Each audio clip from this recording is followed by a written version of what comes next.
Hello friends, my name is Sai and today we are going to read the first chapter of the English book of 6th standard. So friends, let's get started. So the name of the lesson is Don't Give Up. We will start now. If if you if you have tried and have not won, never stop for crying. All that's great and good is done just by patient trying. Though young birds in though young birds in flying fall, still their wings grow stronger, and the next time they can keep a little longer. Though the sturdy oak has known many a blast, they blow her. She has risen again and grown loftier and prouder. If by easy work you beat who is more will prize you, gaining victory from defeat. That's the least that that's the test that tries you.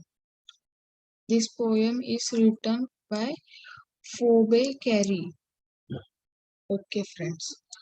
Then now we will read the second chapter, and its name is sorry. Yes. So now we will read the second chapter, and the second chapter is happening.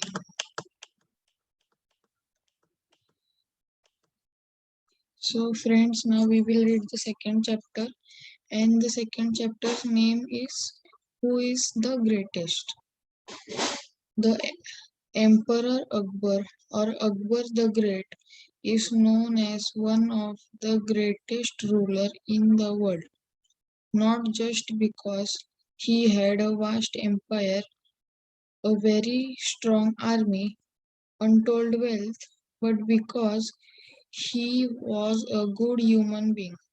He cared for his subjects. He had great respect for the scholars, writers, poets, and artists belonging to different religion. He was a patron of art and culture.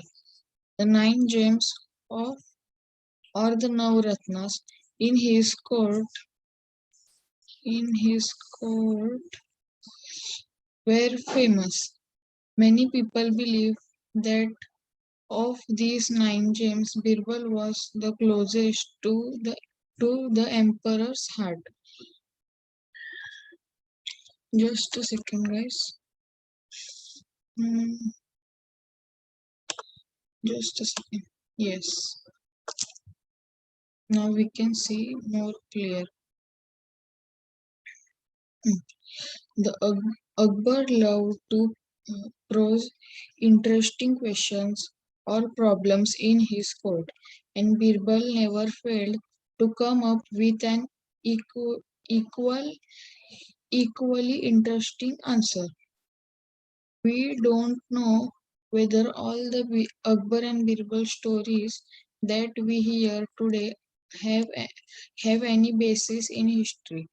They have been handed over to generation mainly by words of mouth. Here are two of them. One day, the emperor entered the court with a very serious expression on his face. As soon as he was seated, he said, I have a question for all of you. What should be the punishment for someone who pulls my mustache? The court was stunted. Pull the emperor's mustache? It was unheard of. Flog him, give him 50 lashes of whip. Explained one uh, po- uh, Nobleman, that's not enough. Put him in jail without food and water, said another.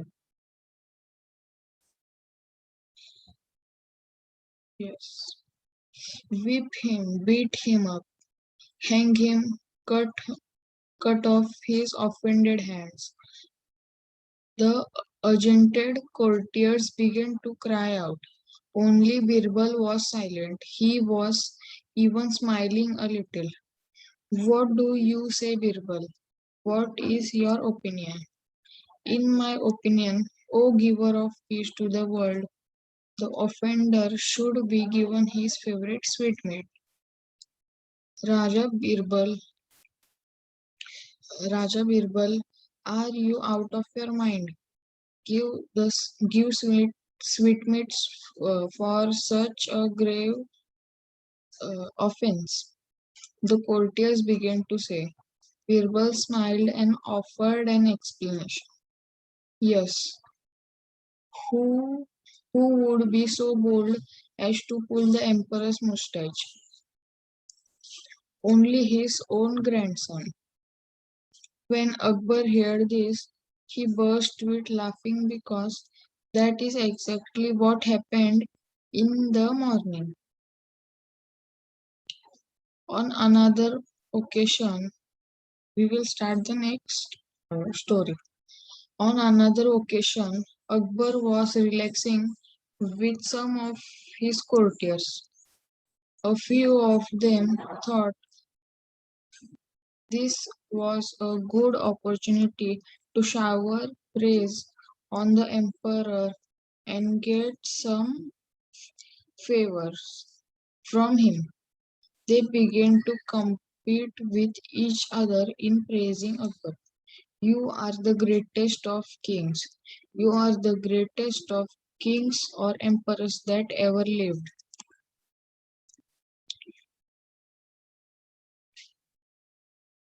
You are the greatest of all the people in the heaven or the earth.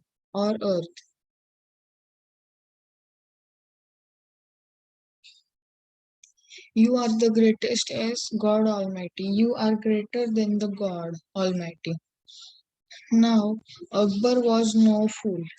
He had no care of the false praise. He stopped the courtiers and asked, do you all believe so? Yes, they answered in one voice.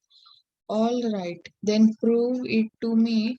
Tell me at least one thing that I can do, but God Almighty will not be able to do. Otherwise, you will be incur of our, incur our royal displeasure. Incur your royal displeasure.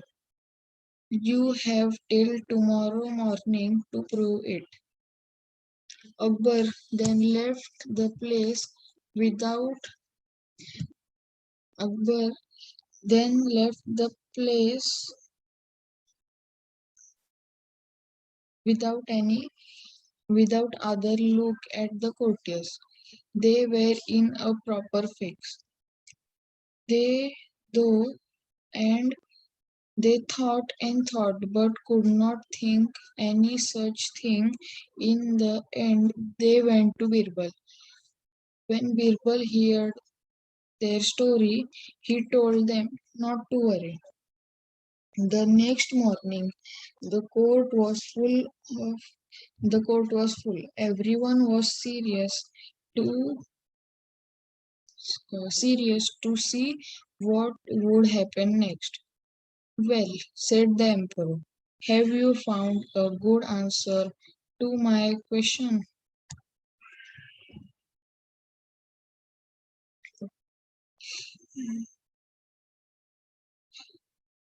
Uh, the emperor said, have you found a good answer to my question? Or are you ready to the court, leave the court forever? Just then the Birbal stepped forward and bowed low. Please don't be angry with those who think you are the greatest. There's certainly at least one thing that you can do, but the God Almighty cannot. Akbar looked at Birbal thoughtfully. And what is that one thing? When you want to punish someone, you can banish that person. You can throw him out of your kingdom. But God Almighty, God's kingdom extends everywhere. The Almighty cannot banish anyone from his kingdom.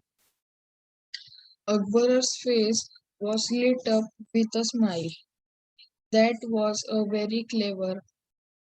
That was very clever, Birbal. While showing how I have an advantage, advantage, you have also shown that God is greater. I believe you. Akbar was so pleased with the answer that he forgave the courtiers for their stupidity. So, friends, we will read this chapter, the 1.3 chapter, the autobiography of the great Indian bustard, in the next video. Bye for today, and subscribe and like this video and subscribe to my channel. Bye.